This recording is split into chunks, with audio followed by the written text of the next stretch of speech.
சாது பின் அபி வக்காஸ் ரலியல்லாஹு அன்ஹு. எந்த நபித்தோழருக்குமே இல்லாத ஒரு சிறப்பு இந்த நபித்தோழருக்கு இருக்கு.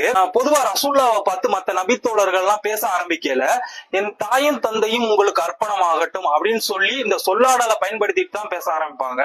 இது என்ன காரணத்துக்காகனா, என் தாய் தந்தையோட நான் உங்களை மதிக்கிறேன், உங்களோட பேச்சை கேட்கிறேன் அப்படிங்கிற ஒரு அர்த்தம்.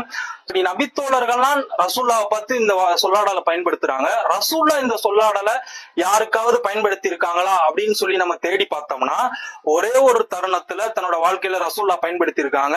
அது யாருக்கு அப்படின்னு சொல்லி பார்த்தோம்னா இந்த நபித்தோழர் சாது பின் அபி வக்காஸ் அவர்கள்.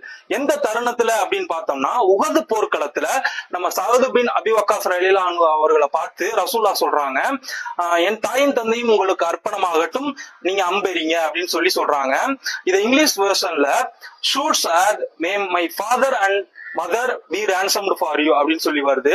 சோ இப்பேற்பட்ட சிறப்பு பெற்றவர் தான் இந்த நபித்தோழர். அஸ்ஸலாமு அலைக்கும்.